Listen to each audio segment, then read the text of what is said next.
I'll start by introducing myself, Elizabeth Ames. I am the CEO of Women in Product, and I am so delighted to be here with all of you today, and in particular to introduce our new board member, Julie Wenah. And Julie is currently at Airbnb and is the Community Senior Counsel and Acting Regional Counsel Africa. Did I get that right, Julie? That is correct. Awesome. So we're really just going to have a conversation today, a little bit about Julie's background, the things that she's doing now, things that she's interested in, etc. And then hopefully we're going to leave a chunk of time for people to ask questions. If you have questions while we're talking along, you can throw them in the chat. I think that Rachel, who's with us, will be looking at the chat and hopefully flag us for about questions as we go along here. So I wanted to really just start and say, first of all, Julie, welcome to the community. Welcome board. It's an honor to have you be a part of this organization, and it has been my pleasure and delight to work with you for the last month or so, and in the process of you joining the board. So welcome. I thought we could start and you could tell us a little bit about what you do at Airbnb, and I'm secretly hoping that you'll talk a little bit about Project Lighthouse too, because I'm personally very interested in that. I'll throw that in there. Elizabeth, thank you so much. Thank you for your leadership. And it has been a delight working with you also over the last couple of months. So very grateful for you being at the helm and looking forward to our continued partnership for a while. I think, so the work that I'm doing at Airbnb, so, at Airbnb, I have the honor to work with these amazing product, policy, and operational teams that are working to create product solutions, product interventions. They're enhancing our community standards, and it's all centered around community, right? And how do we do it in the most efficient, effective, and optimum way? So I love when the three worlds collide, and I get an opportunity to work kind of at the intersection of all three, but I also individually love supporting each of those verticals. And then on the Africa side, from a policy perspective, I'm supporting the teams that are thinking about the landscape in Africa and how we are thinking about our host community, our Airbnb Africa Academy, where we support hosts in creating amazing, memorable experiences on the continent. So in this work, as I mentioned, I work closely with our Africa team, but I also work with our community support team, our trust and safety teams, and our anti-discrimination product team. Now, this anti-discrimination product team is a team that punches above their weight, leading our anti-discrimination efforts for the company. And one of the most recent projects, as you've mentioned, is Project Lighthouse. So we launched it last summer, and it was this initiative to kind of uncover, measure, and overcome discrimination that may happen during the booking process on Airbnb.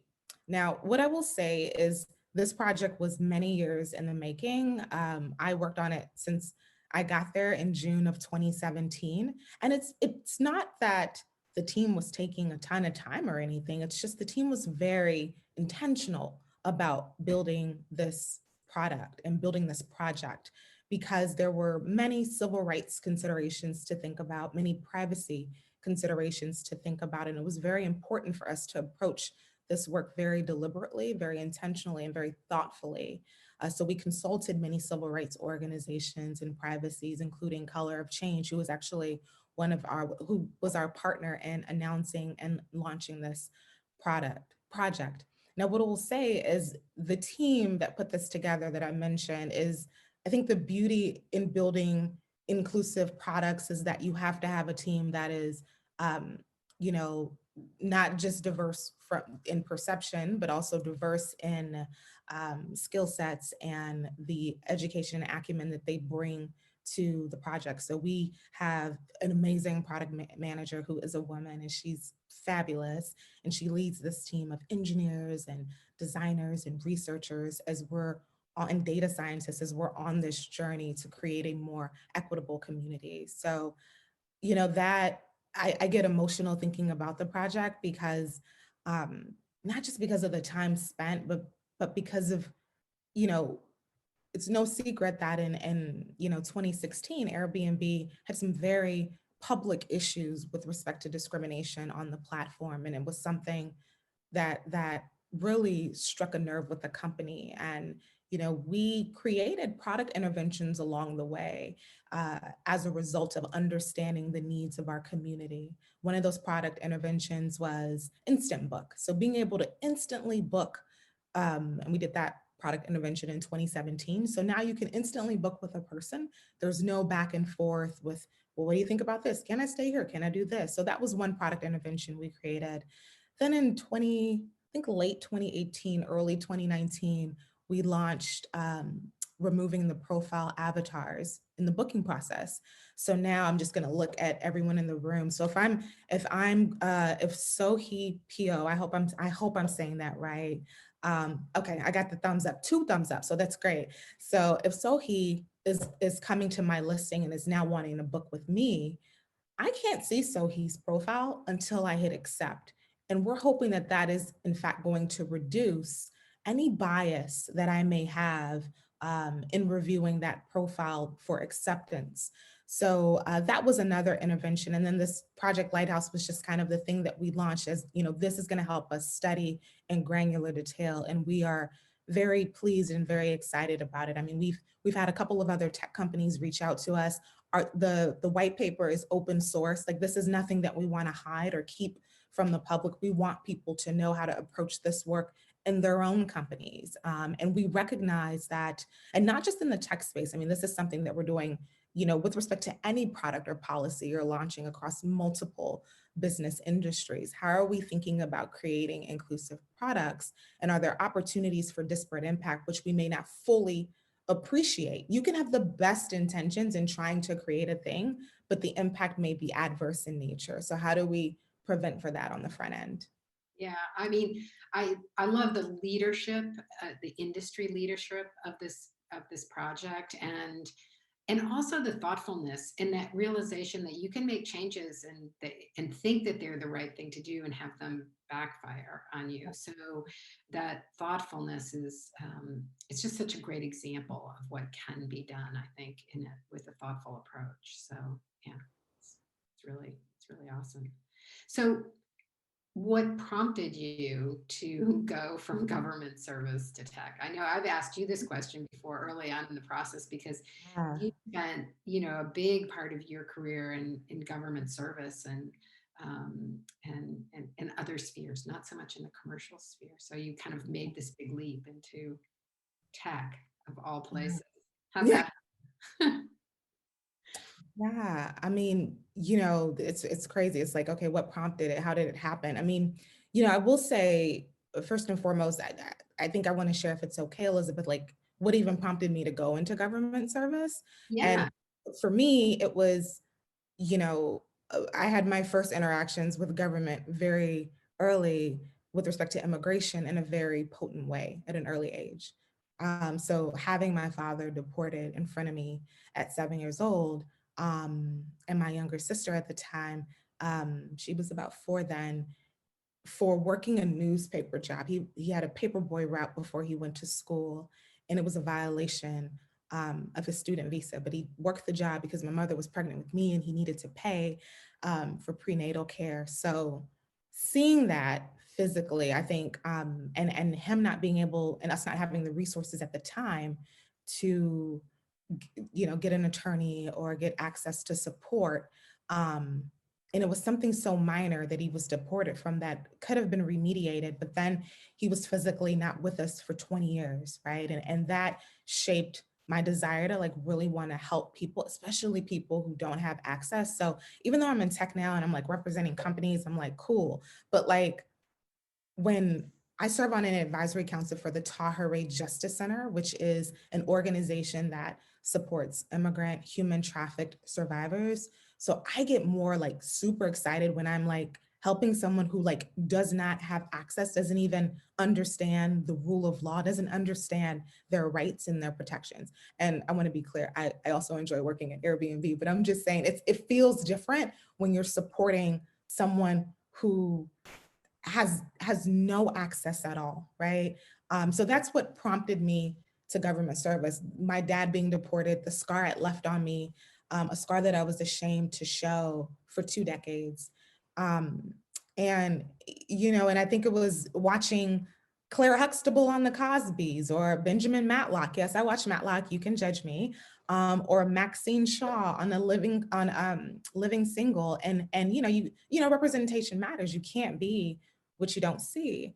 So I knew that I wanted to help people. So helping people was paramount to me because I once needed help and I still do, I think we all do. And the day that I arrive, I imagine will be the day God calls me to glory, so like we're always going to be needing help, period. So in my first year of law school, Elizabeth, I was leaving. I went to Thurgood Marshall School of Law and was honored to go to this amazing historically Black college at Texas Southern. And in leaving Thurgood Marshall School of Law, I had my little, because those law school books are heavy. So I had my little rolly bag, my little JanSport rolly bag, and I'm like rolling it. And I looked to the left and across was this building, the Barbara Jordan Mickey Leland School of Public Affairs, two other great big giants, African-American Black giants in the civil servant space.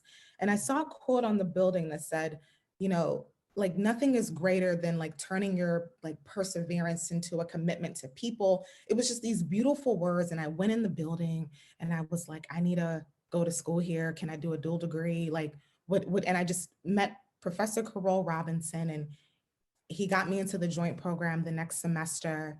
And I said, I can't learn the law. The law is the rule, but public affairs, public administration, will teach me the needs of the people, how to identify them and how to support people. And it was in that program that I met a teacher, Dr. Osho, my statistics professor. And Elizabeth, let me tell you something. He spared us because that statistics books was like $230. He said, don't buy the book. I'm gonna teach you everything you need to know. The only book I want you to buy is From Good to Great. Be great. He was more invested in us as people than he was in the stats. He said, I know stats. I'll teach it to you. I'll put it on the board. But he came to me and said, you should go to the White House. You want to spend your last semester in DC working in public service? You should go to the White House. And I was like, the White House, they have interns? He was like, yeah, they have interns. And at the time I had been working at NASA as a legal fellow for about almost 3 years on the STS-129 flight mission. So I had been working on that and some of the discoveries that we made with that flight mission. And I was like, okay, cool. Yeah, let's apply for this thing and let's see what happens. And the reason why I really want to share this is because I applied for the job. Family, they called me. I had a BlackBerry at the time. I actually still love Blackberries. I had a BlackBerry at the time and my BlackBerry didn't work quite well. So I would get messages like a week later. So I got the White House's message from Mrs. Obama's office a week later. And I called them back and I said, I am so sorry. This is Julie Wenah. I got your message. And she was like, mm-hmm. Now, to be clear, this wasn't Mrs. Obama. This was like someone on the policy team. And she said, look, we interviewed other people. And I said, I totally understand. Thank you for considering me. And she said, and if you clear Secret Service, we'll see you in 2 months. Bye. And she hung up. So they hired me, even though I didn't interview. And, and this was the same year that my dad came back to the country after 20 years. We petitioned for him. They let him in like this. And it was there where I really even more so got to see, the work that she was doing along with Dr. Biden, or First Lady Biden, so amazing. Alongside First Lady Biden, I'm working on their military families initiative. And, it was this love for people and service that I truly enjoyed. And I served until the very end, wearing multiple hats. So in the transition to tech, look, I served until January 19th, 2017. I wasn't thinking about what was next. I had a couple of offers. I left the White House leading President Obama's manufacturing initiative and had a couple of manufacturing offers, but I was tired. I wanted to rest. I had given them, my track coach used to say, leave it on the track. And I left it on the track, but I needed to fill up for me, so I needed to take some time.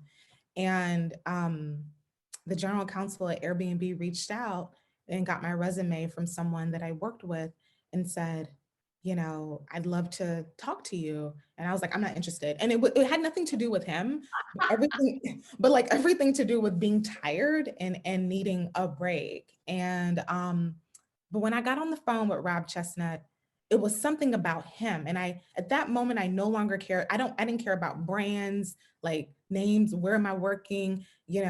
I cared about people. And it was something that was really good and genuine about him. I was like, I can work for him. So I went to Airbnb to lead civil rights efforts. And what was so interesting is, like having this opportunity to build something, or build upon something that they were looking to create a lot of structure around, having had this issue happen just months prior to. And, you know, it was quite a transition, Elizabeth, because when you come from public service, there's no P&L. Like you're not worried about, you're not Like, worried about making yeah. money. You're not worried about making money. You're not worried about uh Yeah. like, you're thinking about impact. You're thinking about people. You're thinking about community. You're thinking about how lives will change. And I think there's certainly variations of that in product work, right? Absolutely. But I didn't come with this business mind. So it was something that that was one of the things I had to kind of work through. But still in a space where I'm serving community. I'm community counsel. That feels so good to me. So the transition has been a really beautiful one, and it was a very unexpected one. And I remember asking God on January 19th, I was like, Lord, just give me 6 months. I need a break from, I just need to like love on my family and get grounded. I went on a bunch of meditation retreats, and the Airbnb role happened exactly 6 months. I started on June 19th. So he answers prayers. There you go. I have to say that your comment about it was really the person that you were going to work for that made the difference is a really wise one because when you look at a lot of data, which I have done, about why women leave jobs, why anybody leaves jobs, it's almost always the person that they work for directly. Absolutely. So knowing that person and knowing that you're really comfortable working with them is really such an important thing for whatever job you're taking. And I would also comment just your taking time off between jobs. I know that is a luxury that not everyone can afford. I certainly recognize that, but I would also advise people that if they can do it, it's a great thing to do because it's like you get to kind of fill yourself back up in a way that helps you walk in more, Yeah. I don't know, fully nourished and as a person all the way around. And you and I have talked about this a bit about that,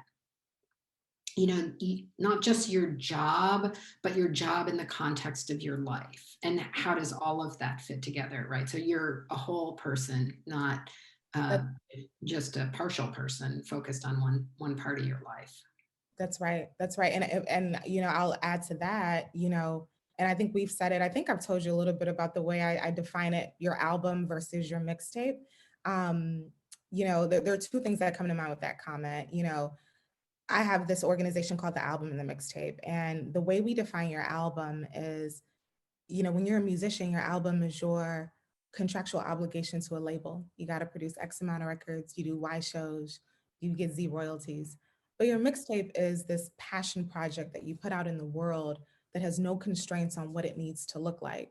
So to me, my album is Airbnb. It's my day job. It is my contractual obligation to a label to produce the thing. But my mixtape is the thing I would give to the world for free. And for me, part of that is like creating healing content and creating a mixtape community where I can help people pursue their own mixtapes, and it makes me think of, Solange Knowles when she says, I can't be a singular expression of myself, right? I'm too many lines, too many curves, too many mountains, too many rivers, too many manifestations. So that's what comes to mind. So sorry, Elizabeth, I'm always going to quote lyrics. I'm that person too. So You are. I love that. And I love this part of the conversation because early on in at least my conversations with you when we were talking to you about possibly joining the board, this aspect of you as a storyteller and your how much you were invested in that, how passionate you felt about that, really, really stuck out. And I kept always thinking about, it's one of the things that uh, great product people do, right? Is that they're good at storytelling about what could be, right? What this product could be, or how people could use it, or how it could be different in some ways. And so I really loved that part of you, right? And even the mixtape thing. So I'm just gonna like tell a little story on you here, but for all of you, if you want to, on Julie's LinkedIn page, she has a piece about this mixtape, and it's about I'm going to get it wrong here, right? It's really about Jay-Z, and Yeah. is it 44 Jewels? Yes, that's what it is. It's 44 Jewels from Jay-Z. So what I essentially did, I mean, you got it right, Elizabeth. What I did was I looked at all 13. I'm a big Jay-Z fan, and I looked at all of his 13 studio albums, and I pulled out 44 lessons from him. I did this series on him in December of 2017. It was after he dropped his 444 album, which was kind of in response to Beyonce's Lemonade. He was saying, look, I was a bad man. Now she's had to make lemons into lemonade with what I've done to her. So he put this grown man album out, where he kind of atoned for his sins and reckoned with, you know, issues that he had dealt with growing up, which I thought was very mature. So I just took different lessons from Jay-Z through his lyrics. Like there's one I think I remember where he goes, in the song called Heart of the City, ain't no love in the heart of the city. And he says, every time I hit the ground, I bounce up like a round ball. And to me, that's just perseverance and resilience, right? Which are two critical elements in achieving any level of success, right? At times we think that pure talent alone will get us there, but it's really not about how we deal with our wins. It's how we reflect and recover from our losses. So I pulled out these different lessons and teased them out, and in the 44 lessons. Yeah, and I have to say that I loved that, because when I read it, and I am nowhere near as schooled as you are on Jay-Z. I'll just say that up front, right? But it was this beautiful little place where, in a way, I could have an experience that I hadn't had before. I could see something different. I could see how you saw something, and it opened my mind in a different way. And I just loved that, right? And I think that is for all of us, when we feel like we can do that and share that with one another, that's kind of how we grow and get that, I don't know, that learning from one another, that value of seeing our differences and benefiting from that, Mhm. right? Not, Seeing how we're similar too, Elizabeth, right? Because yeah, for everyone on this call has had something that they've had to bounce back from. Like every single person has had like something in their life where they had to bounce back like round ball. And I'm sure we could all share that and see how we're more similar than we are different. yeah, absolutely. So that was just like so much fun to me to discover that part of you. And I think it was just like one more element in that, quiver of skills and experience that you have that made you like such a great addition for us, in terms of the board. You just brought so many different perspectives and skills, and just it was really about that, how do we plus one things, right? Yeah. And so for me, I'm always looking for that, like, so we got great people, but how do we plus one, right? Like, how do we add more that's a positive there, right? So, Yeah. And quick moment of vulnerability. It wasn't always easy for me to share this album and mixtape, like because it's a different part of me that I think people don't expect, and I struggled with it for a very long time, like, oh, I'm not going to bring it into the workplace, I'm not going to share it. until God spoke to me very clearly. And you know, I'm sorry if I don't want to be like too religious or proselytizing, but like I don't want any beef with God, like just the way my praise is set up. I don't want any problems, you know. So for me, it was like I have to be obedient to God, the universe, Allah, Buddha, whoever it is for you. I have to be like, I have to honor that. And as Solange said, I can't be a singular expression. But I had apprehension of even sharing that. Like, what will they think of me? I'm talking about these hip hop lyrics. They expect this of me. And then I was like, well, what does the universe expect from you? What does God expect from you? Do that.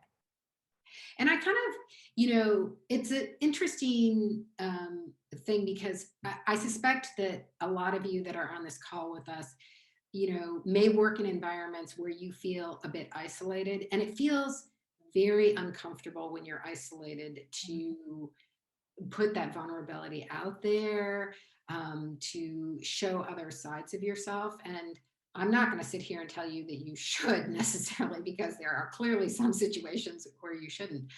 But when you are in a place where you can share more deeply, it brings more to the job, right? I mean, you see people more fully. I have to say, I had a little bit of an experience like that when I first stepped into this role because I don't know, I was in it for, a couple of months. And I think it was Deb Lou, who's our board chair. She and I met up, and she basically said to me in the nicest possible way, like, you can show us more of yourself. You don't have to be quite as guarded. And I was like, oh, okay. you know, Yeah. and I think I've been in the tech industry for a really long time, and I think it's really easy to build this shell of being guarded. So sometimes being reminded that it's okay to not be so guarded is That's right. a really good thing. The light can't get in if you don't open up. It's a good way to put it. Yeah, for sure. So we're gonna open up for questions in a couple minutes, but I sort of talked to Julie about this before we started, before all of you showed up, but I just wanted to acknowledge that it is Black History Month.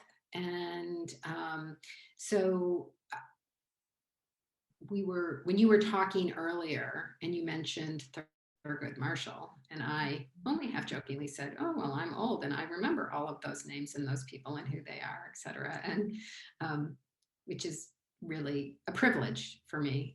But since it's Black History Month, are there some things that you would recommend for people here in terms of, I don't know, recognizing it, learning, experiencing it in some way, whatever you would recommend?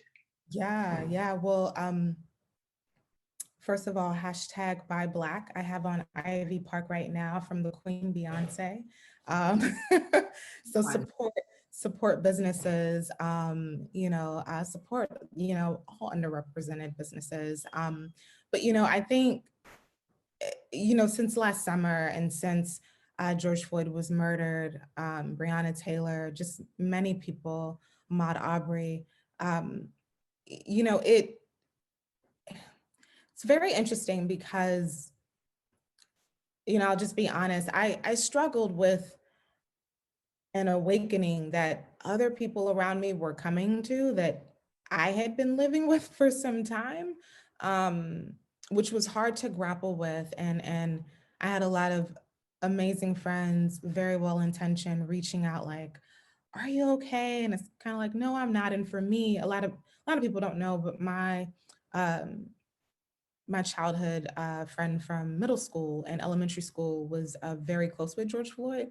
So she is still grieving and still walking through that process. And just the city of Houston in general and what he was, even to the hip hop community here in Houston. I think some of the recommendations I have is, I know it's easy to say, well, let me go to my Black friend and let me ask them questions. Let me try to figure this out. It's really hard for people in this community to just grapple with what's happening. You know, I'm even thinking about it, and you know, I know it's not Asian Pacific Month, but like I'm thinking about the gentleman who was killed recently, who was like someone ran into him and he was killed recently, right? Like whether it's anti-Black or anti-Asian, we're seeing just an increase of violence against people. And what you don't do, I'm not going to go to my friends in the Asian community and say, how can I be here for you? I'm going to educate myself on the history of violence against Asian people and the Asian community in all its shades. Let's be clear, right? Because that group is even very diverse. You know, so with respect to Black History Month, how are we educating ourselves, you know, and being a good ally is educating yourselves on the systemic issues, on the frameworks that have been put in place to create that. If I can make a quick plug around police brutality, there is a website and a community called Breathing Room. This is a collective of amazing designers, activists, one lawyer who've come together to put this amazing toolkit together. And the website, yes, Lauren, I will make that available. It's makebreathingroom.com. And you can just find, there are a ton of toolkits that walk you through the journey of the Black experience so that you can understand how it started from inception in history. So like it's a really good toolkit that I would highly recommend, led by this amazing designer, Shola Buell, who leads work at Airbnb, but this is a collective that she has created. And there's a beautiful video that was directed by Joshua Kissy, who is one of Beyonce's cinematographers from Black is King. And it's just so beautiful. Thank you for putting that in there, Angela. So makebreathingroom.com is a place that you can get resources. And if I can provide you with any additional resources, I don't mind. But one is to make sure that, you know, you're not approaching the Black people on your team like, what can I do to support you? You know, two, which I think is something that allies don't hear a lot, you don't have to know what to do. It's really okay to say, I don't know what to do. I don't know where to begin. I don't know where to start. I don't know what you need, but I'm here to listen, and I'm here to use any position of privilege that I have to advance, to amplify your voice. And to be clear, every single one of us on this call or listening has some form of privilege. If you're even watching this, you have access to technology that many people don't, that many people, I'm thinking on in third world countries, don't have access to view, right? So that's a level of privilege that you have. So one is, you know, find tools that you can educate, find books. You know, there are amazing authors who are writing on this work, who've written on this work. I'm a huge Baldwin, Toni Morrison fan. I mean, a lot of their work is absolutely beautiful, beautiful. A lot of Chimamanda Adichie's work is beautiful with respect. I'm Nigerian American, with respect to understanding the dichotomy of like the Black, or maybe the trichotomy, or maybe the quad. I mean, there's so many levels of the Black experience, being a Black African, or being a Black African Brit, or being a Black African US, you know, and I can say that for any race that's not Black, right? But just talking to that varied experience, and a lot of her work speaks to that. So one is educating yourself with tools. Two is finding books and literature that will help you understand through a storytelling experience. And third is being okay with not knowing what to do and just being there for people. And then obviously supporting Black businesses are a couple of things I would say with respect to Black History Month. Yeah. You know, I think those are such fabulous recommendations. And the thing that I often say to people is it's a journey. Yeah. Like, you know, don't turn around and say, well, am I there yet? Am I done? Right? Because I will say that for me, I have been on a personal journey for the last 5 or 6 years. And it really started with focused on women. And that was just step one. But very quickly realized like you can't just be for women if you can't step up for, you know, underrepresented minority groups, you know, against racism, et cetera, right? It's a process. You learn every day. You'll make mistakes. We all do, right? And you just have to like clean up your mess, and you have to be, I think, comfortable being uncomfortable, That's right? right. That's right. That's right. And Elizabeth, I want to thank you because we've had these conversations and you've been very direct and like, yes, there are people even within women who have not been great to other women. How do we fix this? How do we solve it? Like, I just appreciate you being so transparent and so open and saying, how do we do this together? Let's do this together and truly explore intersectionality. Yeah. Yeah. It's a really, really important thing. And we have to be honest, right? There are tons of women that don't support other women. There are tons of women who behave in racist and misogynistic ways, if you will. So, I think there's plenty of learning to go around. But hopefully, we can all take those steps forward together. And I think it all starts with talking, quite frankly, and having that kind of dialogue and being in community together. That's So that's right. That's right. I'm gonna see if I don't know if we have some people who have questions. I don't. Rachel, help me. Would you like us to do? Are there questions in the chat? There was one question, Lauren, I believe was her name. If you want to unmute, I think she had a question going back to your discussion about Project Lighthouse.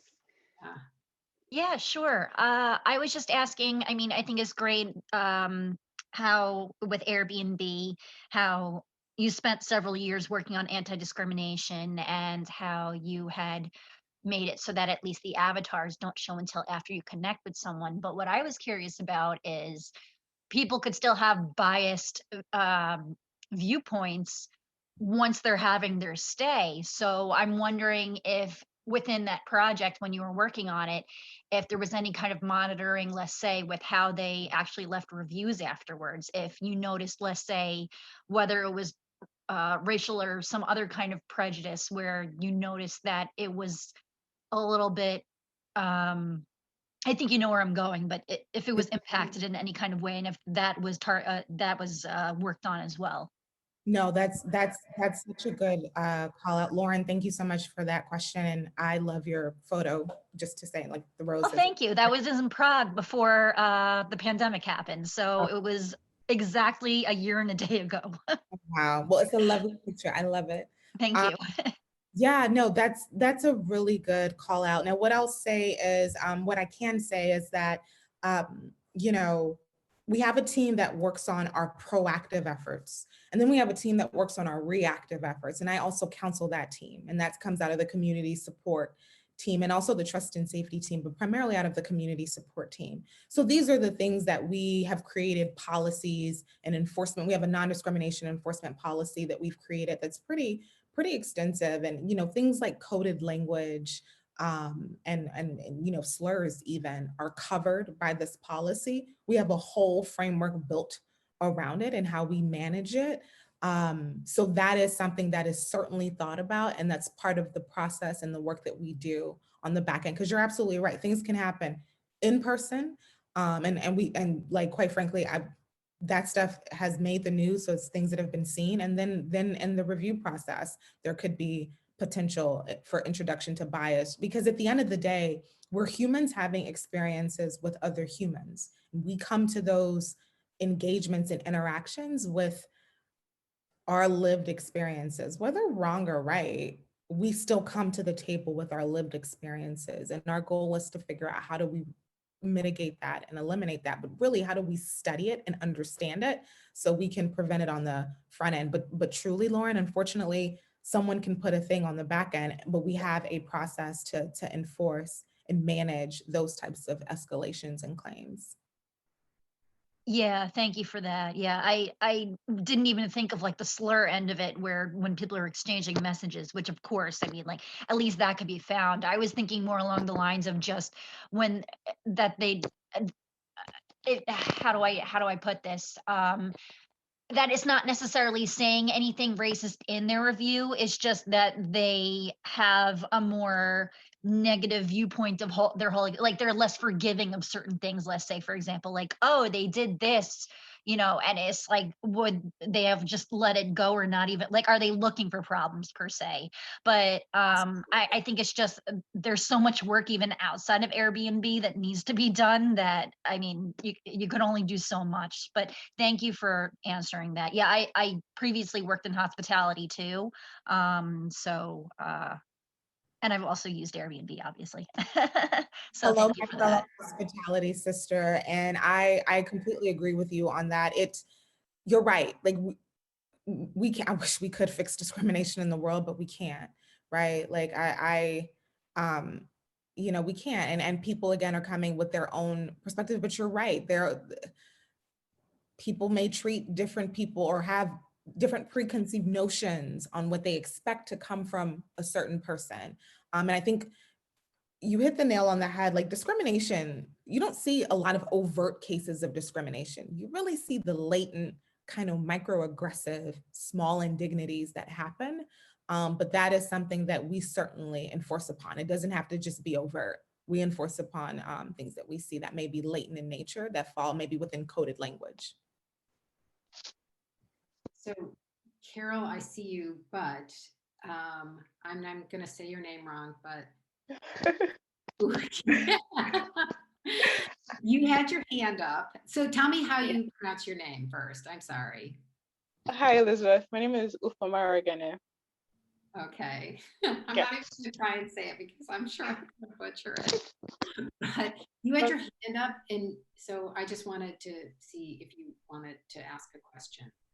Yes, I do. Thank you so much for putting this together. Thank you for sharing, Julie. It's been really inspiring. I'd like to know, what do you know now that you would have told your younger self when starting out? I mean, like, which younger self? Because I think that matters too. a younger self that has finished, done with school, is about to transition from into Airbnb. Go to that function, live a little. You don't always have to be at work. I think that's what I would have told myself. I am a workaholic. I was a workaholic growing up. I mean, I was talking to my mom about this yesterday. By the time I was 18, I had 7 jobs. We were just going through them. I worked at the Jewish Community Center. I worked at the Boston Market. I worked at Six Flags. I worked at Toys R Us. Like, this is stuff I did after track practice over the summer. And that carried me into college with being a workaholic, and I think a lot of it was based on my father being ripped apart, and me feeling the need to like take care and provide for my family as the oldest child. And as a result, I didn't go a lot of places. I didn't go out a lot, and I wish I would have, especially now that we're in a pandemic. I don't go anywhere, but I love people. I mean, I also need my own personal time. I'm an introvert, extrovert, so I need time to like recharge on my own. But I wish I would have lived a little bit more. I was always the responsible one, like even as a kid, so that's probably the one thing I would have told myself is live a little. Like, you're gonna be just fine. Live a little. Thank you. Thank you for the question. It's a really good question. And Carol, done? Yeah, thank you. You still got time to live a little. Do it now, right? No, but yeah. Yeah, it's true. I mean, Great I feel like the stakes are higher. So there are like some things I'm like, you can't do that thing, Julie. Yeah. Yeah. All right. So my question is, first of all, thank you for sharing your story. It's an amazing one. So my question is around what organizations can do more specifically. So I'm the VP of Product Management at the Wikimedia Foundation. So as you all probably know, Wikipedia has its own challenges around biases and different aspects in the product itself. We actually have recently started sort of DEI self-evaluation process specifically for our product development departments. So we're basically turning the lens inward and looking at our own processes. How do we build inclusively? How do teams work across the aisle inclusively? We're a global organization in many countries. So it's a little bit different from the Lighthouse project, it sounds like, because we're not focused on the product first. We're actually focused on how we build before determining what we build. So I'm wondering what your advice might be for us in this effort. Yeah, it's such a good question, Carol. And I think it's a question Erin Campbell also has around, how do we make sure that bias is not incorporated into, like, how do we build this out? So first and foremost, I think it's amazing, and congratulations on your team just beginning to start the work and create that infrastructure to be able to counsel teams on ways that you can be more inclusive in the product development piece. I mean, first and foremost, it's going to be very vital. Unfortunately, this cannot be grassrooted. Unfortunately, there has to be, at your level, Carol, there has to be like executive leadership that is sponsoring, supporting, advocating for this, right? This is one of those things where you can't have someone from a grassroots level trying to effectuate change, right? You really do need leadership direction and vision on this. I think you want to think through, and I'm sure you've probably already done this, but thinking through who are all of the stakeholders that play a significant role in the product development process and making sure that they're at the table when we have these discussions on whatever product we're working on at the time. I think the other piece is, to make sure that you're doing the examination of inclusivity with respect to protected classes. So how does this affect people of different races, of different colors? And let me dissect that, because people think race and color are the same thing, and they're not. Race is one thing, right? Black, white, Latinx, Asian, Pacific Islander, Hawaii, like that's race, but your color is your skin tone. And the reason why I say that is because we've seen a lot of stuff in a lot of inputs for algorithms that haven't detected darker hued people. I mean, it's very small, and a very small scale. It's like, I remember being in the bathroom one time and putting my hand under, like, to wash my hands. And I was like, what's happening? What's going on? And then like someone of fairer skin next to me came and they like put their hands under, and it started, I was like, what's going on? And it's like the sensors, the inputs, the engineers, probably men, were not, there wasn't maybe a very inclusive process in designing that sensor to sense different skin tones. Like, that's a small scale, but it becomes large when you're now talking about a self-driving car, right? That's detecting skin color. And now that's problematic, right? So, you have your stakeholders, you are making sure that you're looking at it from the perspective of protected classes. I also love, Carol, that you said, and we're thinking about different regions, and making sure that, because each region has their own, not issues, but their own perspectives with respect to civil rights and inclusion and what that looks like. So, my colleague in India, we spent a lot of time talking about caste systems and thinking through inclusivity around that, right? There may be some places that don't allow same-sex couples and marriages. It's illegal, or now that might be incongruent with that might be incongruent with how I feel and what my beliefs are, but I don't want someone who is operating or owning something on behalf of my company.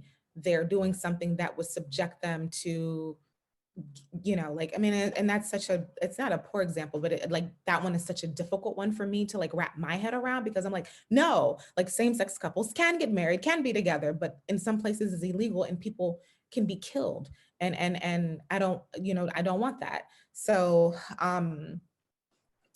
making sure you have the right stakeholders, making sure that you examine it from the civil rights inclusion lens, making sure you have those regional counterparts as part of the process, and then really examining the product and what the inputs are, understanding what you hope to get out of this process, and what you hope the launch will look like and how it will land in your community or your constituent group. And then being like okay to iterate. I mean, I don't have to say that to a team of product folks, like, and being ready to iterate based on that. Then I think the other thing is making sure that this disparate impact piece is something that is very critical and very important to me, and maybe making sure your legal team is part of that process and in assessing, what happens with disparate impact legal claims and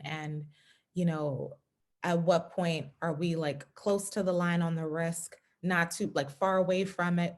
What is our risk tolerance as a business with respect to potential claims? And do we want to build out that process? So, and Carol, I'm happy to talk to you offline and kind of give you more insights or feedback. But those are some preliminary steps I would take. And if there's a chief diversity officer or someone who is doing that work, having them as not the as I mentioned earlier with Black History Month, maybe not making them responsible, don't have them be the R on the RASCI, but have them be a consultant and be part of that process. Thank you so much. I want to say a couple of things on that front, Carol. One of the big things is that I think a lot of people start by thinking about this as a recruiting issue. And I would say, start by thinking about it as a retention issue and a promotion issue. Who do you have in your organization today that are in the groups that you want to increase? And what's keeping them there or not keeping them there, right? Because if people don't feel welcome, then you can hire all you want and they'll just go out the door. Yeah. So that is one thing I would say. The other thing is that it's got to be mission critical, and it's got to be like something that people recognize that, like, I mean, it sounds crass to say, but like my bonus depends on it, right? Like I got to figure it out, right? It's got to be that level. And you have to get to those managers who are making the line managers who are making the decisions, who to hire, who to promote. And I'd really look at promotion, because women of color, people of color tend to leave because they don't get promoted, right? So that's a huge issue that kind of gets dealt with at the very tail end, but it's really, really important. So anyway. Yeah. And one thing I just want to add to that, Elizabeth, is, our former chief operating officer and former chief legal officer, Belinda Johnson, who's now a board member, an amazing woman and really a champion of women. One thing I love about Belinda is, because she's no longer at the company proper, but she brought people in independent of your level, when these issues arose on the platform. So it wasn't like everybody who's an executive does this. It was like, no, like you can be on any team, but I want this group to be diverse because I need diverse voices at the table to help us fix this. And I love that approach of bringing down like hierarchical barriers. I just think there's something special and magic about that creates a sense of inclusion and belonging, yet also gives you varied perspectives that I think are incredibly valuable in building out those inclusive practices. So, this is nothing new to this group, right? Like the higher you go, there's less women, there are less people of color. So it can be top down, as Elizabeth said, from a mission critical perspective, but how do you bring other voices to the table who may not be, senior leaders within the organization, but can certainly add value to helping support the team and building out that kind of assessment process. Yeah. Any other questions? Jessica Toussaint, who had this amazing baby in the video. I don't know where's the baby? There's the baby. There's the baby. Hi.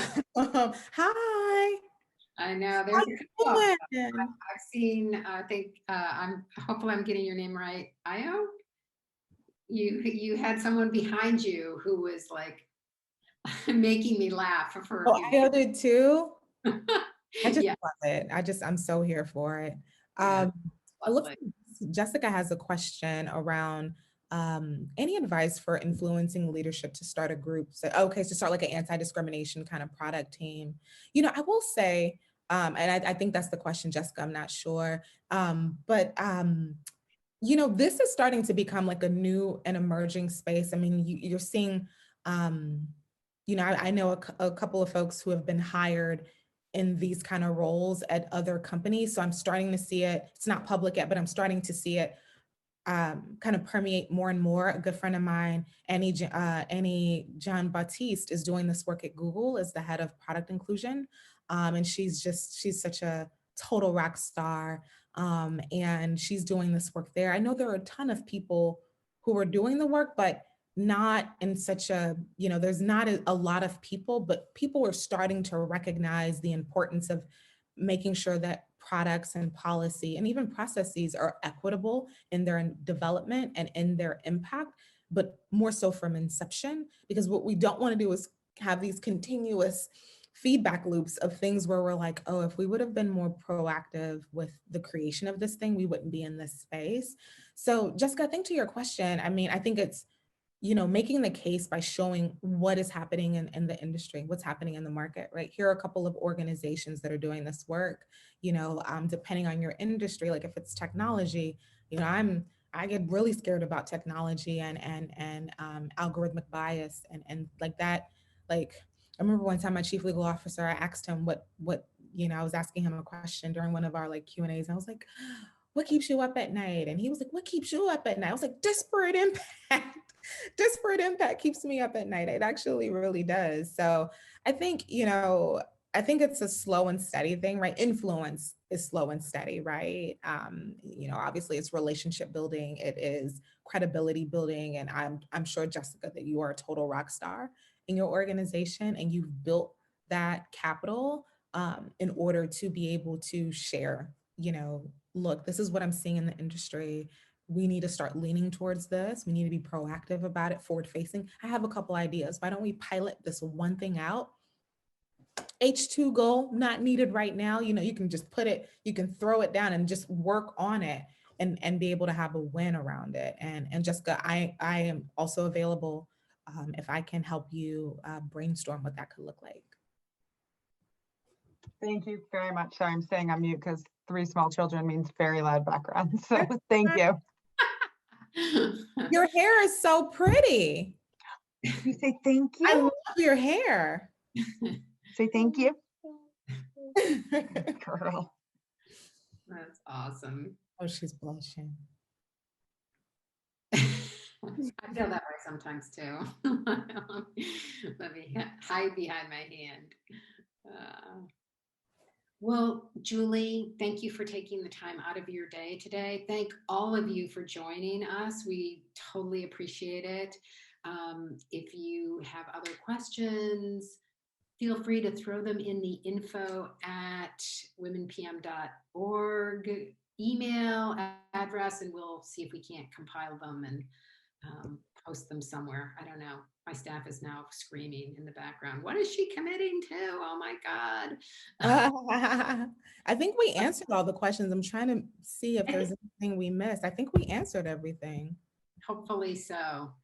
But I want to be respectful of Julie's time and everyone's time who is here.